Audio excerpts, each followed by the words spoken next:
road. We don't necessarily want to evacuate. We want to go where?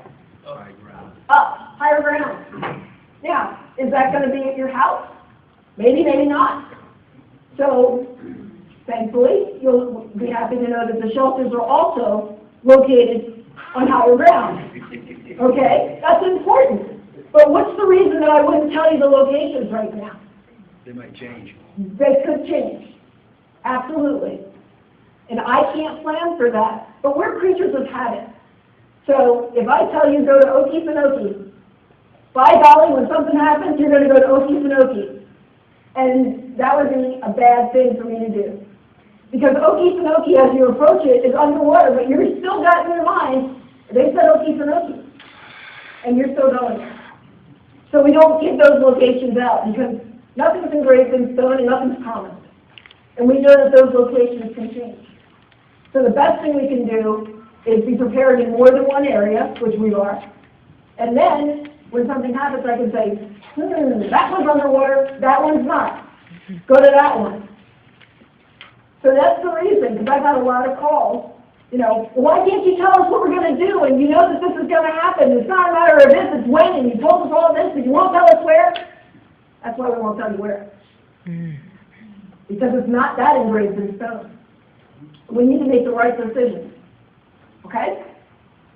All right.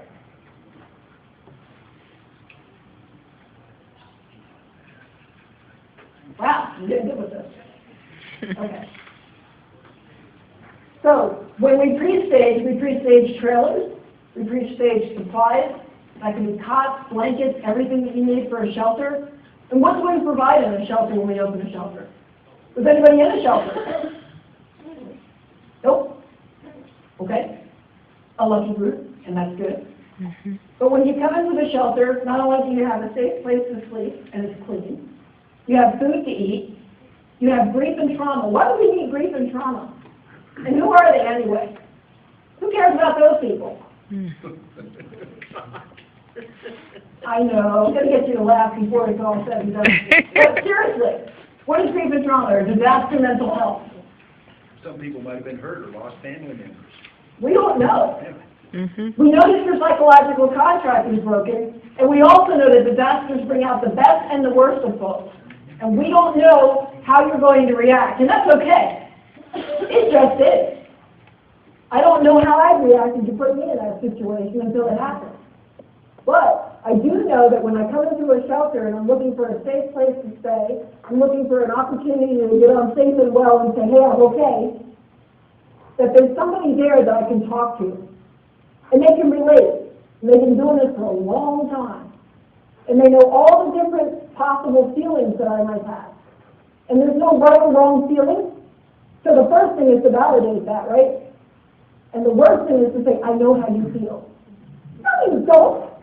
Don't say that, right? But it's okay to feel the way you feel. And how can I help? Right? So we might experience anger. We might have people that just shut down and they're withdrawn. But we need to recognize that, and we need to be able to help them. We also have medical support.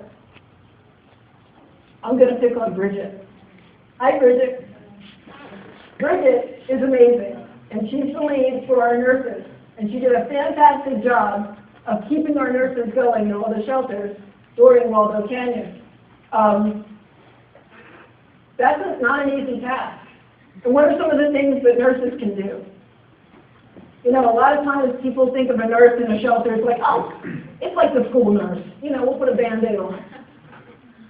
Far from the truth. We had all kinds of emergencies that happened. Thankfully, none of them made the paper. She's lying because you know I'm right. And we won't go into that. But if someone's a diabetic, and you put them under stress, and they haven't eaten because all they can think of is, I got to get out of here. The fire's coming. Boy, they're compromised by the time they get to the shelter. Who's going to pick up on that? Our nurses.